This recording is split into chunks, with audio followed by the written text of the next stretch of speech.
There's a saying that just because you've spent a long time making a mistake doesn't mean you need to continue making it. There's an incredible advantage in life for those who can separate past and future, who can recognize sunk costs and walk away from the past, move on to new things. But here's the challenge, right? Like so many things, our instinct is to preserve. But I've invested so many years.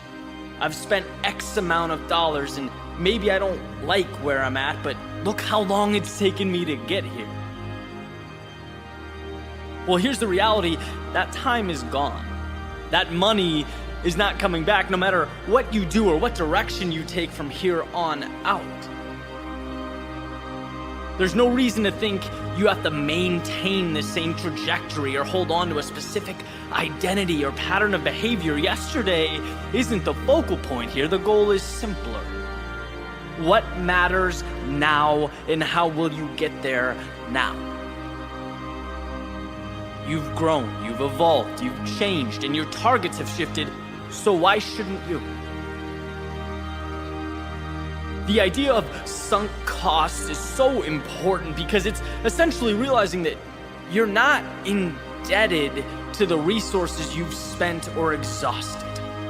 There's no need to be a slave to previous decisions that you've made. No, just chalk it up as an integral step in your learning process, an aspect of growth, and move forward to what matters, to what you care about. And if that seems obvious, I challenge you to think about the decisions you've made over the last year, and I guarantee you've let factors affect your decision making that are irrelevant to your goals. Because we feel this camaraderie with yesterday, like there's a debt to be paid, but man, life is too short to run in place. If it's not pushing you forward, drop it. If it's not what you need, forget it. In other words, don't be one of those people that wakes up and makes the same mistake every single day because you've spent a long time making it. See, reality only exists in your head, and that's why it's beautiful. You can unlock the cell door and walk out. Don't lose sight of the greatest gift you have. The new beginning that lives in every second, where you can take a turn you've never taken before, remove the mask and play a role you've never played.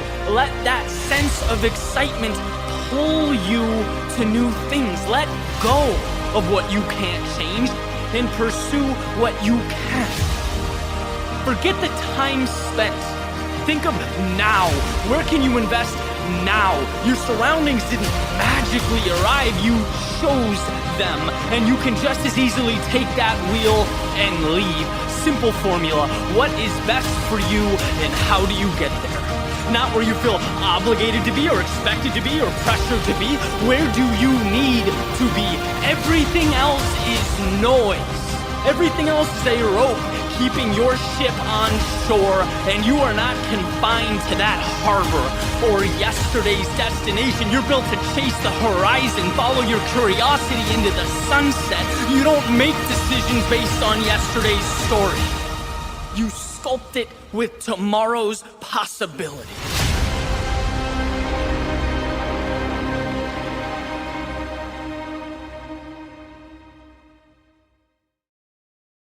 Today, we're going to talk about keeping your head in the clouds and your feet on the ground, simultaneously managing the big picture and the small stuff. Non-stop belief that things will work, that there's an answer, that you're ultimately going to get there, and that you won't quit until you do, while also being brutally honest with the facts on the floor, the reality around you. A lot of times, I think there's a tendency to conflate positivity with a detachment from reality. But they're very different things. Right? You need them both for success to unfold. You need the big picture, and you need the minutia, the steps, the little things that add up over time. In the book Good to Great, Jim Collins calls this the Stockdale principle, where Admiral Stockdale, I think at the time Commander Stockdale was shot down during Vietnam. He was prisoner of war for over 7 years in Vietnam, and it was just obviously a brutal experience. And, one of the things that helped him survive was being painfully pragmatic, while also knowing in his soul, right, with every ounce of his being, that he would ultimately get out, that the men he cared about and helped so much would ultimately get out.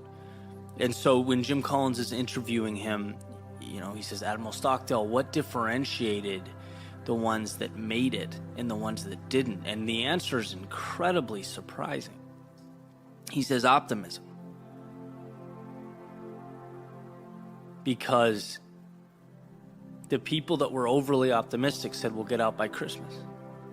And Christmas comes and they don't get out. And then they say, okay, well, fine, we'll be out. We'll see our families by Easter. And Easter comes and they're still there. Okay, maybe next Christmas. Next Christmas comes, nothing changes. He says those are the people that died of a broken heart. There was too big of a gap between the reality, the components needed to progress the way they wanted to progress and the way they were thinking. You have to be willing to look in the mirror and diagnose a situation. That's applicable to business, it's applicable to your personal life. Dream big, step small. Believe, but act. Be cognizant of the world around you, the reality that you're living in. Now, you can't change something that you don't understand intrinsically. You can't progress if you haven't analyzed something. And this is not about your capabilities. This is never a call to doubt yourself. It's to be strategic. This is just saying that you need to understand the realities so that you can improve upon them. If you want to be the next Michael Jordan, that's a huge ask. That's a lot. It's possible. You can do it. And you need to believe with every ounce of you that if that's what you want to do, it's a pursuit, worth taking. But you also need to know what it means to be Michael Jordan. You got to understand the commitment, how he sacrificed relationships. He sacrificed, his friends, his love life. He got up every single morning. All he did was basketball. How he took thousands of shots a day. How his mentality and his aggressive behavior, right? His mindset, the way he looked at life and approached life on and off the court.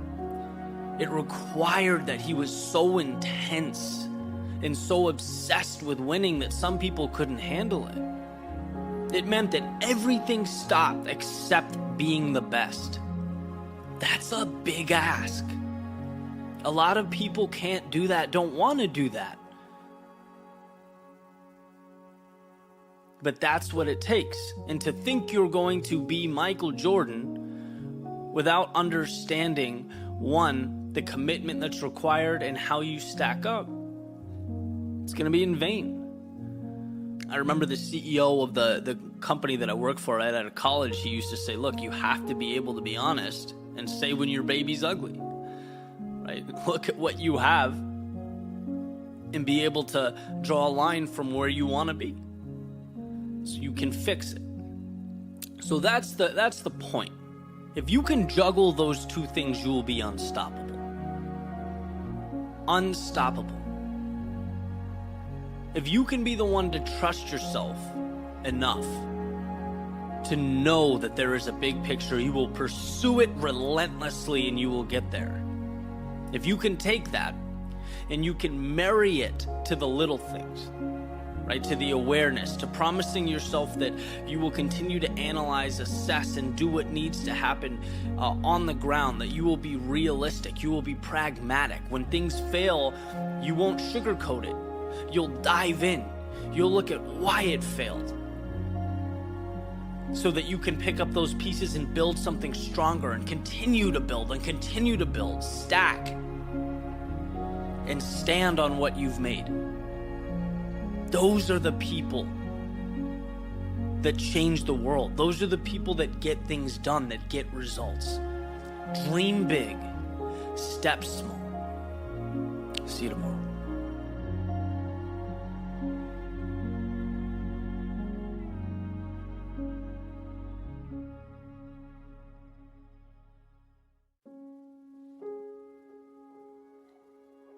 I was watching a masterclass by author Margaret Atwood. It was on storytelling, and I knew going into it would be interesting. I'm not a particular fan of her work, at least from a content perspective. But look, we're talking about someone who's truly made a mark on the world, right? There's a lot to be learned from her, so I buckled in and listened to what she had to say, and unsurprisingly, there was a lot of wisdom there. And there was one idea in particular that really resonated with me. Both as a writer, yeah, but also outside the quote-unquote creative space, which I'll get to in a second. The idea was centered around finding the moment to begin. A story's true starting point. And it was interesting. She said, people think stories start on page 1, but she'll pick up a book. And I don't remember if she was referencing new authors or maybe a book just off the shelf at a bookstore. But she'll be reading it and she'll think, okay, so this story really begins on page 10. Right? That's the starting point. I think she even referenced her own writing process, being a few chapters in and thinking, this needs to be the starting point. Got to cut away the other stuff and move this up to page 1. And, understanding that's obviously important for those looking to entertain and captivate an audience. You need to give the reader a reason to stick around.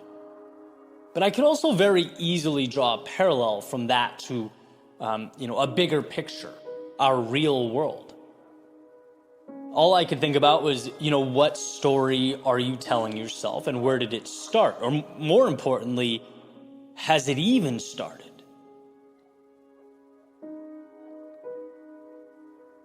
There's something both liberating and beautiful about the fact that all of us in the stories we are living could, at any moment, recreate that metaphorical first page. And I believe that with all my heart.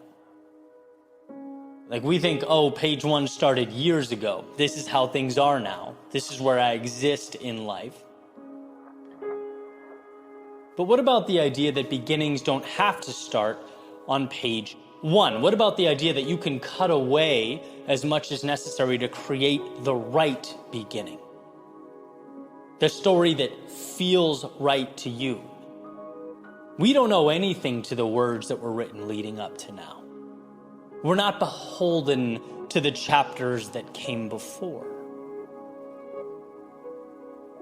Robin Sharma talks about the idea of killing your darlings, which is an old saying that refers to that very challenging task writers face of cutting away the things that aren't absolutely essential to the story's main narrative. It's hard to do. We place value and importance on these things because they feel like a part of us. We feel like they're too significant to dismiss. When in reality, the act of letting go is ultimately a value add, because it ensures that what matters is what stays. It's the ability to understand that the story doesn't begin when thoughts become words. It begins when there's alignment, when the story captivates, inspires, and in the one you're writing, the one that is your life, you can always make that moment right now. There's always a new novel that can be written with new objectives and characters and storylines. It's okay to chop anything that led to this moment. It's okay to create a beginning as you stand here today, right? It's the idea of sunk costs that changed my life years ago. Just because you spent a long time making a mistake doesn't mean you need to continue making it. Just because you've been writing the story of your life for years doesn't mean the beginning is behind you. You can start this novel here. You can begin this epic adventure now. And I think there's tremendous power in looking at life like that. It's never too late for a new beginning. It's never wrong or impossible to, even at chapter 4, put your finger down on a new starting point and say, this is where it all begins, where the new ideal takes shape. We are all authors. And if authors have anything, it's control over the narrative. It's the ability to design a world that aligns with the one they imagine.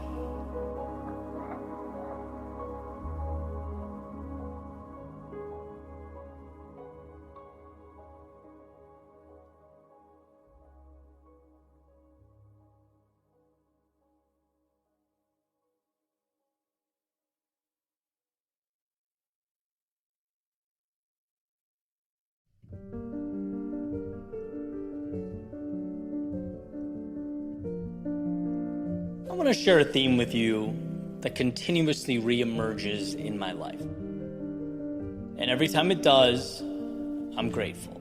I'm a little bolder, a little wiser, a little more grounded. The idea is simple. It's creating a low barrier to entry. Let me explain what I mean. The other day I was on a call with Ashley, who is a brilliant member of the team here, and we're talking about social media. And as we're talking, I'm going on and on about the end state, how I think things should, in a perfect world, be with our platforms and the output. And it's important to note for this particular project, we're kind of on the ground floor, right? So in reality, I couldn't possibly know what the end state's going to be. There's a lot of epiphanies to be had. There's twists and turns that I couldn't possibly anticipate. I think it's great to have a North Star and a vision, obviously, but winning in the long run requires observation and reflection and adjustment and on and on. So as I'm speaking, she's listening, nodding her head, agreeing with the vision. But after some thought says, well, why don't we just start with what we have now, right? Keep the barrier of entry low so that there's less friction, and we can start seeing how, things evolve. And I thought that was just incredible, right? It's what I temporarily lost in the moment, for sure. You win by going and then evolving. So many would-be amazing pursuits were never started because we make initiating them too complex. Same thing happened on another call that same day, right? I'm talking to Tyler, a business partner for another project coming around the corner. And, I'm sending him videos, talking about ideas for rollout, different avenues we could take, which, again, it's great. It's better to have a large vision and trim it down than no vision at all, but the convo is the same. Ed, I love it. It's great. But what if we start with one thing, though? One idea. Let's get the gears turning. That needed to be the theme for the day, and I appreciated it, right? So a few thoughts. One, surround yourself with sharp people like Ashley and Tyler that keep you grounded. But two, and perhaps the main point, stop creating friction for yourself when you're beginning new things. I've talked about this in different contexts, and I've hammered it into my day-to-day in many ways, right? Like if I'm going on a run, I have the running stuff by the door and ready to go with a glass of water the night before so that when I wake up, the process feels so easy that to not go would seem stupid. But life is complex, and so are we. It was a great reminder that your handle on something in one area of life doesn't mean you'll implement it across the board. And I was grateful for that reminder. It was what I needed at that time, right? The reminder that winning is going. Winning is beginning. Because you're immersing yourself in the process and you're acclimating to it. You're seeing what works and what doesn't. You're growing, as opposed to taking an extra 3 months to put into place parameters that will probably change anyway. One of my favorite mantras is simplicity is the ultimate sophistication. Powerful, but sometimes elusive. Right? But if you can keep it front and center, it adds immense value to your life. The most powerful thing you can do is have a general sense of direction and go now with what you have. Ashley and I will change our social media tactics many, many times in the future because we're collecting data and we're moving forward. Tyler and I will approach our venture in probably countless ways. Because we're not in love with a particular strategy, we're in love with the end goal. And perhaps you, in your world, are at a point where you're seeking to initiate something new. And you're playing with the pros and cons, you're listing ideas in your head, categorizing details and nuance that, sure, it seems important right now in this moment, but will it forever? Right? My advice to you is to mitigate detail and instead place the value on finding the courage to begin now. Before you're ready, before you have all the answers, before you know how X, Y, and Z is going to unfold. Mitigate the friction to such an extent that, the pursuit feels like an ice hockey rink. You're sliding into whatever comes next. Never underestimate how powerful that is. And be reassured by the fact that in 3 months from now or a year from now, the journey won't look the same. You'll be better in execution and wiser in strategy because you simply created a low barrier to entry. You leveraged perhaps the most important ability you possess. You began.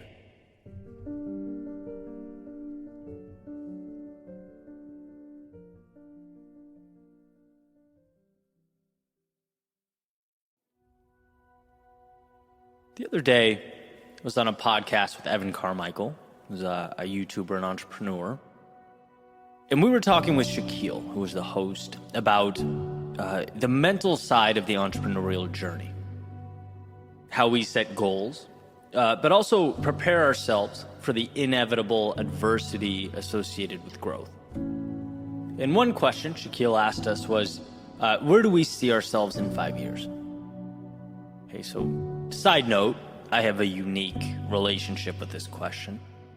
As someone who was unsure and experimenting with their career, right, for much of their adult life, I never quite knew how to answer it. It's like two things can be true at once. It's a very reasonable question. But I also didn't like answering it, right? Hated it to my core, you could even say. I could never really articulate why. It just made me uneasy, right? Like 5 years is a lifetime. How am I supposed to know? And again, no knock on the host at all. It's a very common and practical question. I'm glad he asked it because it opened the door to a pretty cool conversation. So anyway, he asked the question and I'm thinking, oh man, like how am I going to approach this? And before I said a word, Evan blurts out, look, if you know exactly what you're going to be doing in 5 years, you're thinking too small. And that comment, to say it made me happy was an understatement. It was like, thank you for saying what my mind has been trying to piece together for a decade and a half. If you know exactly where you're going to be, of course you're limiting yourself. There's just too much predictability, too much routine, process, and not enough experimentation, not enough life. Why? Because growth is unpredictable. It takes us places we didn't expect, shows us things we didn't anticipate, it unveils truths and minor miracles about ourselves that we, let's face it, never would have seen had we been dismissive of all life's variability and opportunity. Now, does this mean we don't move with conviction in a general direction? Does it mean we don't have goals or ambitions? No, I certainly don't think it does. Right? You can't hit targets you don't aim for. That will always be true. It merely means life is not about being perfect in bringing about a particular result. It's about making adjustments throughout your pursuit of meaning. If you feel closer to your purpose when you change the medium, then change the medium. If it means, your heart tells you left is where the value lies and not right, then go left. Right? To me, it's essentially reminding us that life is not a black and white, yes or no, checklist or test. It's a game, and you have to grant yourself the freedom to play. You have to give yourself permission to grow. I think about how much time 5 years is, and how 5 years ago I wasn't even thinking about creating media the way I do now with the amazing team of people that helped me. I wasn't speaking on stages. I hadn't crafted my creative style. I didn't know the people I know now who introduced me to not only new people, but new ideas. These are characters, they're stories, they're opportunities that present themselves only as you immerse yourself in the journey. And I was okay not knowing exactly, but merely moving towards a general direction. The most important decisions were, looking back, not what I said yes to, but what I said no to. As I moved through life experimenting, learning, growing, I was able to craft something that worked for me. Not other people. Not what's in books. There's no roadmap. No, it's an experiment. And this is more of the reassurance I would have wanted during those years from an older version of myself. It's okay to not know exactly where you'll be. Just promise yourself this. If it matters to you, you'll find a way to move to it, with it, towards it. And if it doesn't, then let it go. Surround yourself with people that lift you up. And if they don't, let them go. You'll hear a lot of talk about the right way to do things, especially in this information age. Those ideas and decisions may have in fact been right, but they also may be wrong for you. Try, test it out, and if not, let it go. The experiment that is your life is the reward. It's a luxury. It's such a beautiful ride. Don't box yourself in because of some made-up theoretical plan. Don't avoid the path to a new world because I checked my list and this doesn't line up with where I said I'll be February 23rd, 2028. Nah, go live your life. Do your best to exist in that place, the intersection of what you love and what adds value. Let it bend, let it transform, let it teach you things about yourself and the world. There aren't correct ways to live, but I think there certainly are some wrong ways. And that's time spent out of obligation, adhering to a story that means nothing to you. Push. See what life gives back. Your footsteps in the aggregate will reveal truths and tell stories you could never have even dreamed up. It's in going that your book is written. And just a friendly reminder, people don't read books for the last page, the ending. No, they read them for that stuff in the middle, right? The journey. So next time I'm asked what my 5-year plan is, I'll probably say same as my 10, 20, and 30-year plan. I don't know. But I can tell you, I won't lose sight of that North Star, the one that calls my name. But at the same time, I won't be afraid to wander into the night. Dance in the moonlight, even get lost in the shadows from time to time. growth is directly correlated to one's willingness to push forward into the dark. And well, into that darkness we shall go.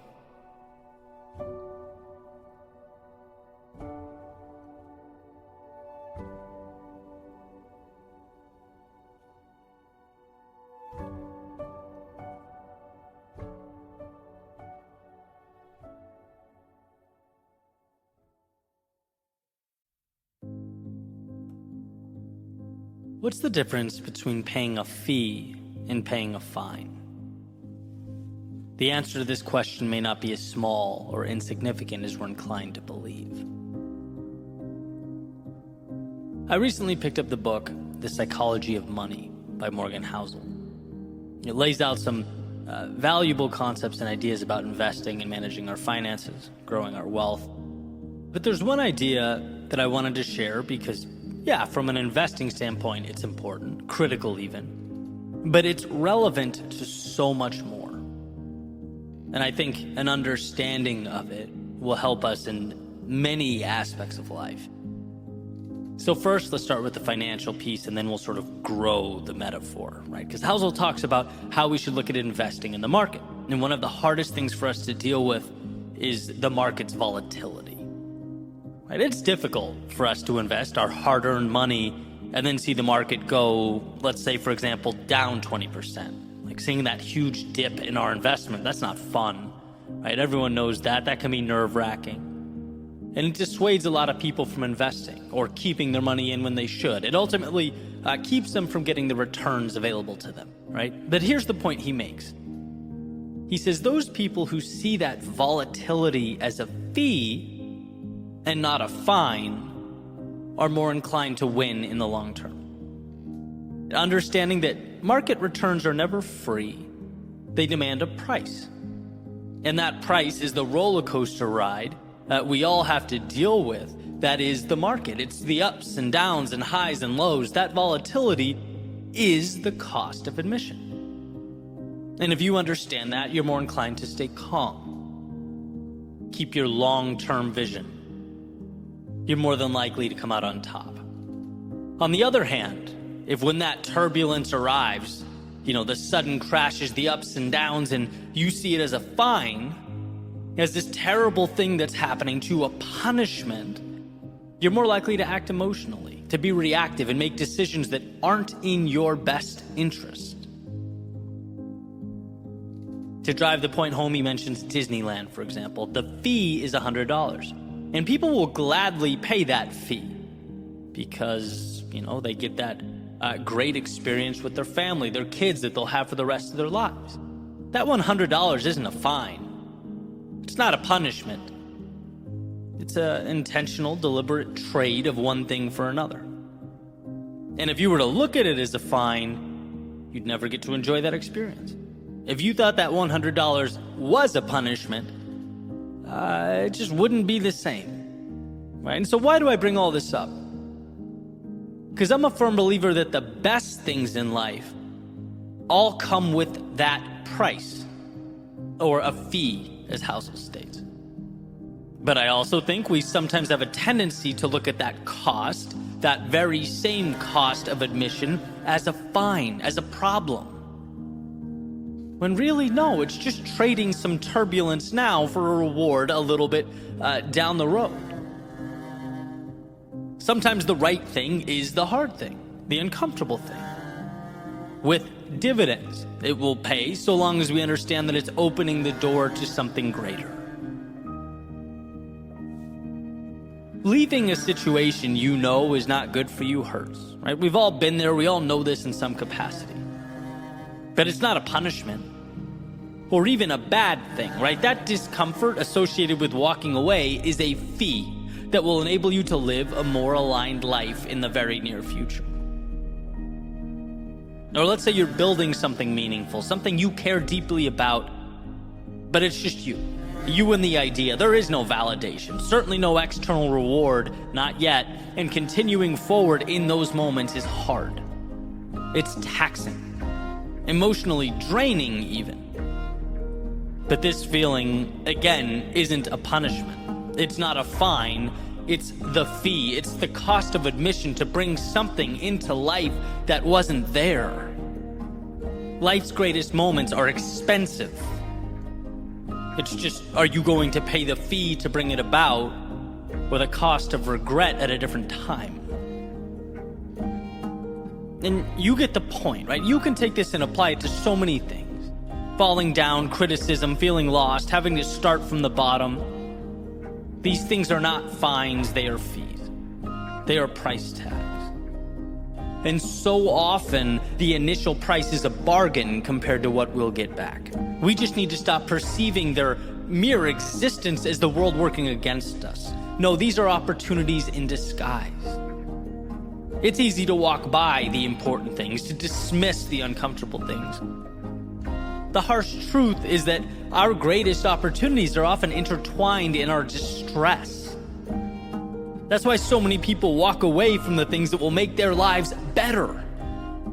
That's why so many people pull their money from the market when it takes a dive. So many people walk away from a project or idea when things get challenging. Or conversely, it's why so many people do nothing at all. They stay in situations they aren't happy with and know they need to change because the fee to get from point A to point B feels too steep.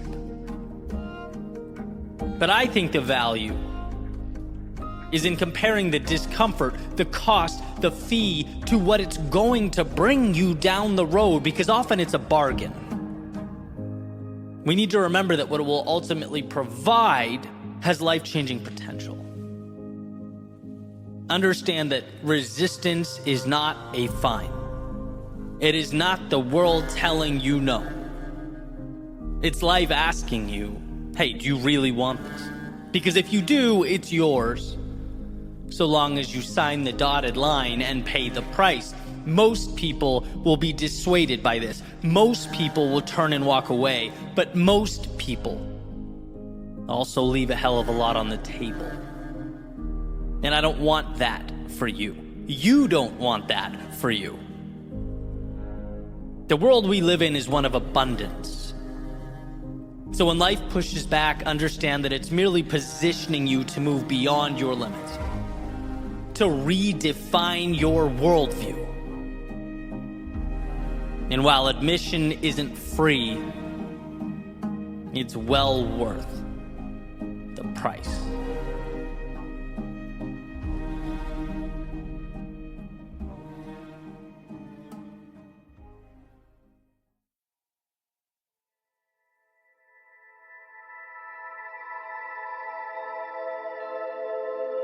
Find a way. Because first and foremost, there always is one. Find a way, because you are more than strong enough. Because anything other than a solution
or some semblance of progress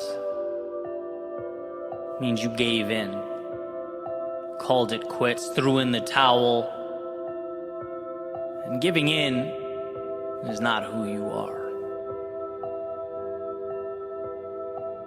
Find a way, Because that discomfort today, well, it becomes our greatest source of pride tomorrow.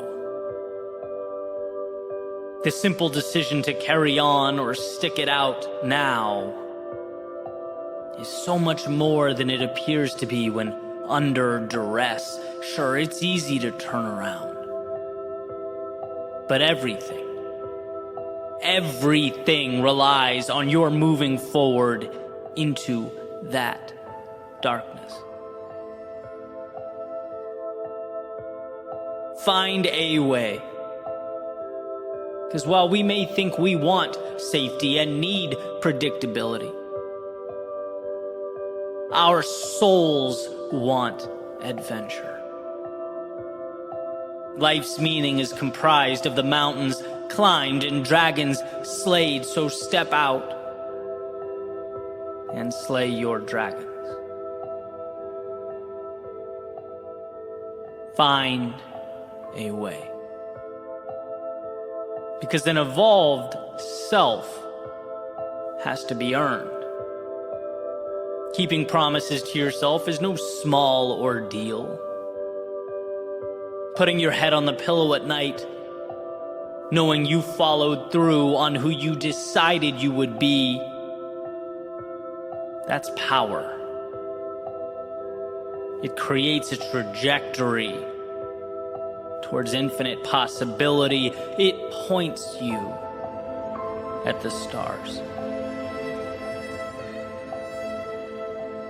Find a way, because you must reinforce the fact that the world is clay to be molded, not a checklist. It's a game, not a chore, a gift, not an obligation. When you find a way, you become the ruler of your own kingdom. Look, there exists a way, a path. That's not the question. The question is one of effort. Is there a willingness to move beyond the parameters imposed upon you by others, by the past, by the thoughts that bounce around in your head? Is there a willingness to endure duress in the short term? Is there a willingness to fall down now, to look dumb, to not always be perfectly packaged or assembled? Are you willing to endure that in exchange for the infinite? I remember hearing the mantra, there is always a way to get to your finish line. It's not, can I? It's not, is it possible? No, it's how. How do I get there? The dots exist. You have to be the one to connect them. You have to build bridges over the oceans of unknowns, the valleys comprised of the unforeseen. Oh, there is a way. Remember that. Remember that it's not the destination that's in question, but one's willingness to knock and knock and knock until the right door opens. Remember that you have everything you need, that you are armed with all that is required.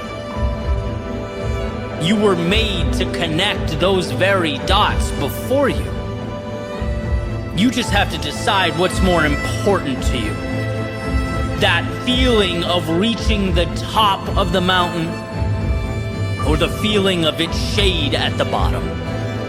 What will you give to be more than you've ever been? Do more than you've ever done? There is always a way. Are you willing to find it?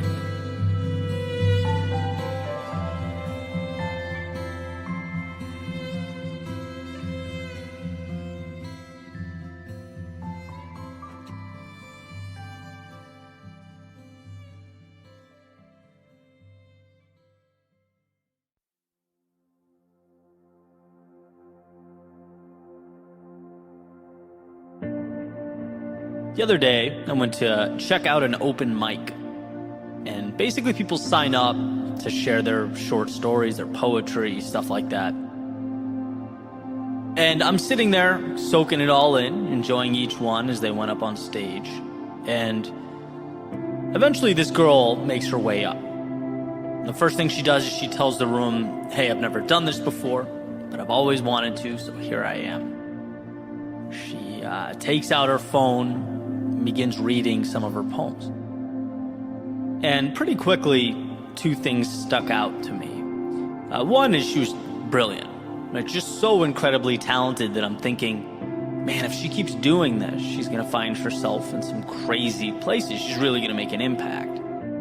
That was the first thing. And the second, as I sat there and watched, was that I noticed that her hands were visibly shaking. I was pretty close to this stage. And I could see this happening to the point where she had to place one on top of the other, right, to keep the hand that was holding her phone from bouncing around while she read.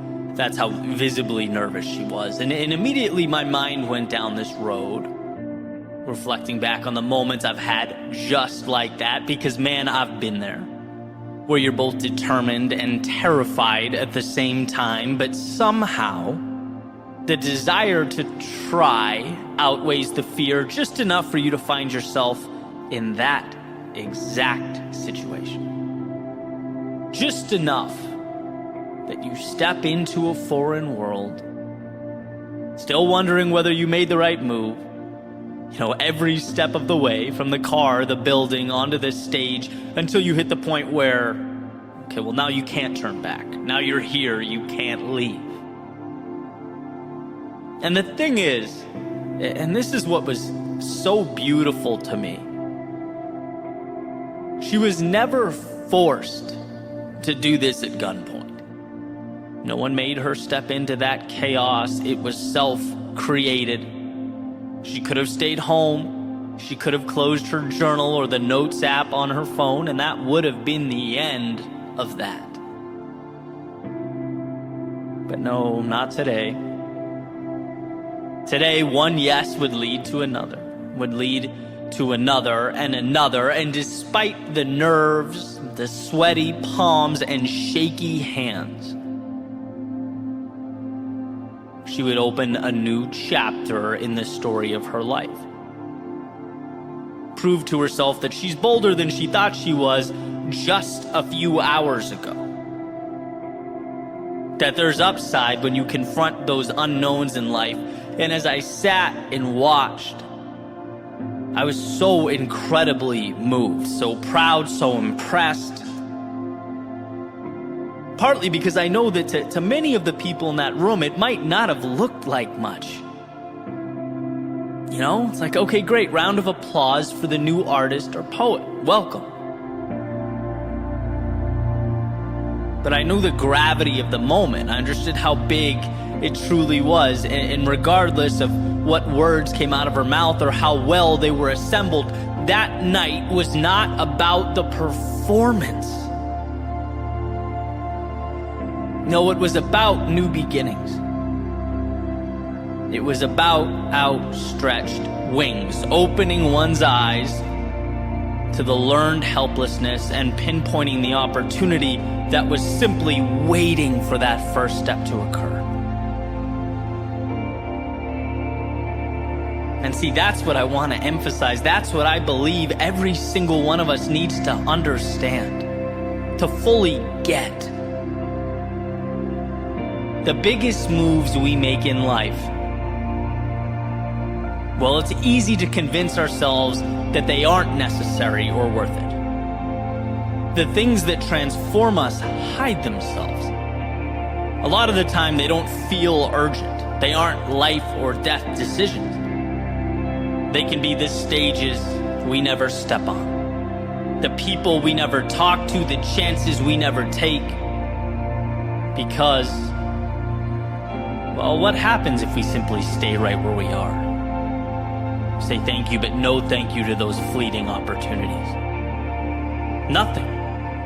Nothing happens, more of the same, and realistically, nothing is far less scary than all that other stuff. We don't fear nothingness. We don't intrinsically fear more of the same. No, we fear stepping onto the stage. We fear vulnerability. We fear messing up, looking stupid, being judged. And yeah, when you do nothing, you get to skip all that, avoid all that discomfort and that potential pain. But you also miss the feeling of victory. Of closing your eyes at night knowing how badly you wanted to just let that ship sail, how terrified you were about what could go wrong, but you did it anyway. You get to feel you have earned the rush of stepping into a chaotic world. And even if temporarily, you tamed it. That's what life is about. Always remember that we have a natural proclivity to avoid pain, not to pursue the things that make us feel alive. Deep down in our DNA, there exist instructions to run away from the things that could hurt us, embarrass us. Our minds will race, our bodies will kick and scream, our hands will shake. That's just the way it goes. Until we prove to ourselves that it's all conquerable, that reality can be relearned. It's a layer of resistance that has to be faced and then dismantled. Why was I so moved that night? Because I got to watch in real time someone dismantling that fear on their way to something incredible. It's courage. Stepping into the arena, not for the people next to you or anyone else, but for you. Because you know there's more. You know that where you are pales in comparison to where you can be. I'm definitely one to look back from time to time and reflect, and I'll tell you what, I'm incredibly thankful for the hard times that shaped me, the challenges that were forced upon me and made me who I am. But beyond that, and perhaps even more so, the times I stepped out on my own accord, terrified and manufactured change. The times that the fear of staying the same eclipsed the fear of failure. The times I could have stayed home, woken up the next morning and lost nothing, but instead saw what there was to be gained and threw myself into that metaphorical fire so that confidence could be forged and new chapters could be written. Let's all remember how out of focus the present moment looks. Remember how inclined we are to look at life through a lens of scarcity. We are trying to avoid, but if you can, even briefly find the strength to step back and ask, what is there to be gained? You see that not going is the real danger. And those stages that seem arbitrary, that seem like optional stops along the way, well, they're just as imperative as the air you breathe. They are not some things, they are everything. We all hit a point where we look back on the roads we traveled and see the culmination of footsteps that have come to constitute our lives. And we want that moment to feel full. Like no stone was left unturned, like we put it all on the line. So will you step onto this stage of life? Stand your ground as the curtain opens, read your poems to a foreign audience. Will you share your voice even though it trembles? Because if you do, you're giving yourself permission to truly live, to feel. Look, we're not here for a long time. This is a very short ride, so why not give as much of yourself to the world for as long as you possibly can? Why not step out knowing that the difference between nothing and everything is what you do with shaky hands.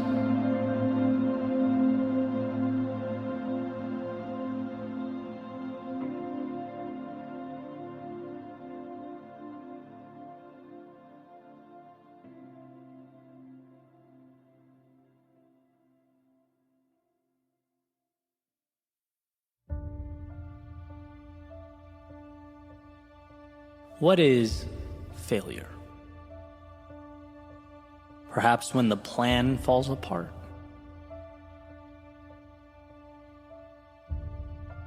Maybe when the project results are underwhelming. No, not quite. When your heart breaks, momentum stops, when your world is shaken at its foundation. No, to put it simply, failure is not going.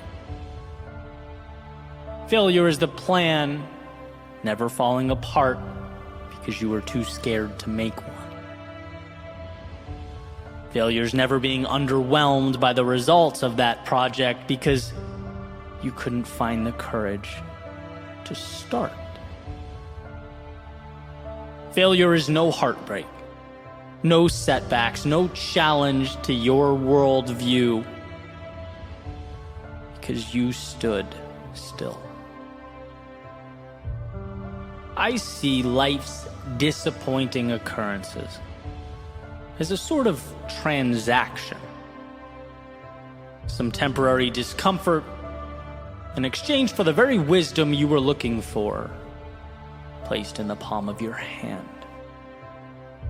You endure the pain to get the answers. You accept chaos today in exchange for the map that enables you to navigate the terrain. How can something be a failure if it places you right where you need to be?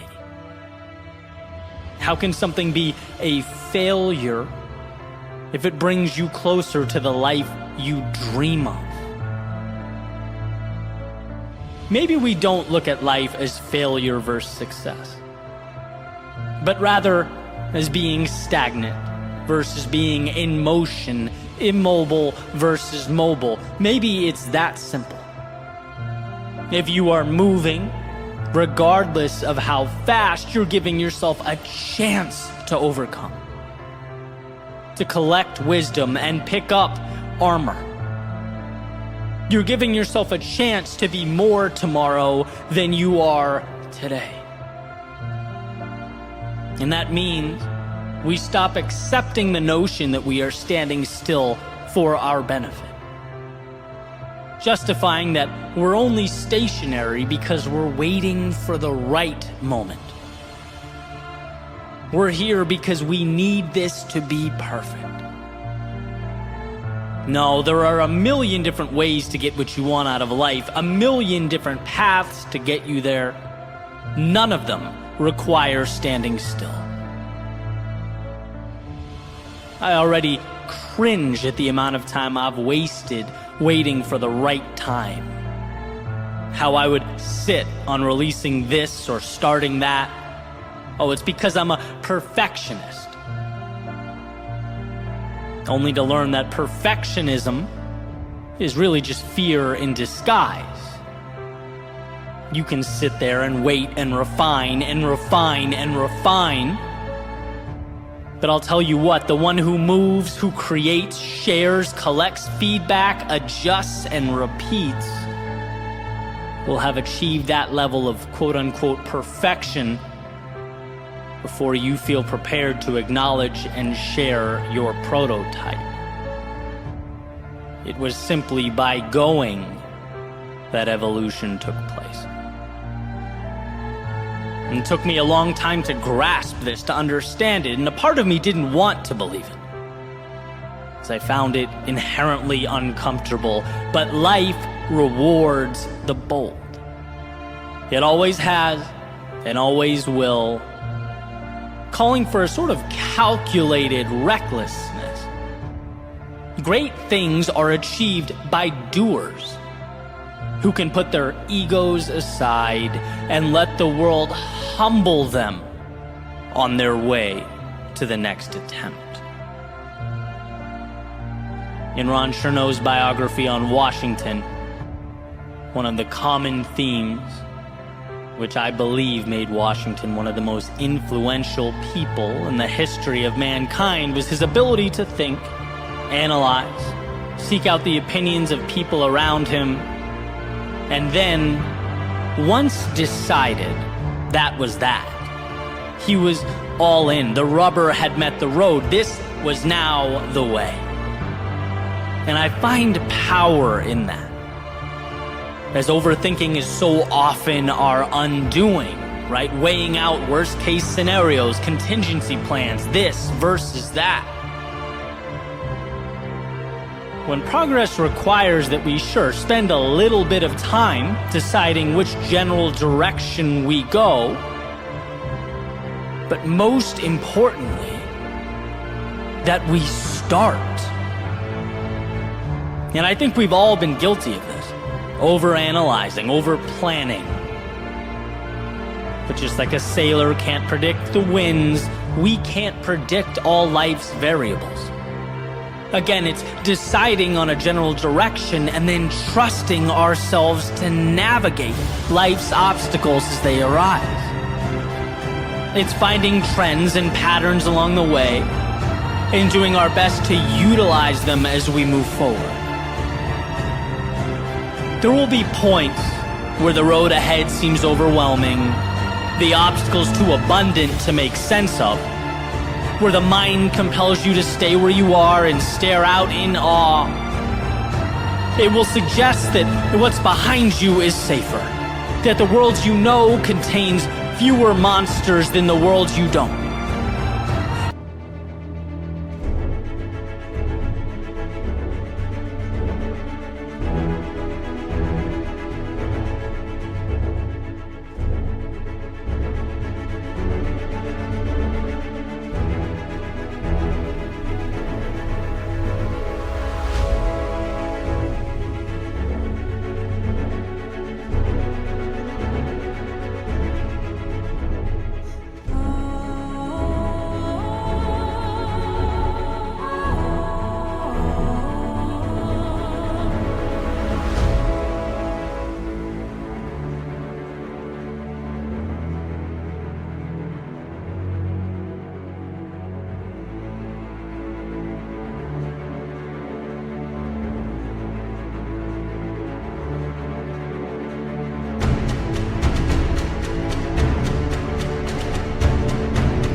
It might even convince you that whatever ambitions you had weren't really that important, that you could easily live without them. And the longer you stand there, the longer you listen to that voice, the louder it gets. You dismiss it with every step forward. Your momentum is a dagger through the heart of any doubt that once tried to occupy the precious real estate behind your eyes. You don't have to outthink it, outsmart it. You just have to move forward. And what you find is that the mountains you once peered up at weren't all that they seem. A culmination of little hills that can be climbed, manageable rocks that in actuality can be used to propel yourself up the mountainside. There was never a perfect path up. No magic transport to the summit. You might even think to yourself, what a shame that so many are still on the sidelines, waiting to devise their perfect approach, making plans and drawing maps. But that's not how any of this works. To win, you go. To make progress, you move. Knowing full well that you'll find your dead ends. You'll spend time and exhaust energy going down certain paths that don't ultimately lead you where you wanted to go. But what a gift, the ability to reverse course and take the right at the fork instead of the erroneous left you previously took. Your errors are not permanent. Your errors are correctable. Stagnation is what's permanent. Wishing is permanent. Someday is permanent. But right now, that's pure value. So next time you find yourself looking out, as we all do, remind yourself that there are many ways to transform your reality for the better. Many paths to the mountaintop, but there is only one way to assure you never get there, and that is standing still. So trust yourself to figure life out as it comes, to take the pain and extract from it wisdom, to find the strength beyond the uncertainty. Life is giving you everything that is required. Not some things or a few things, everything.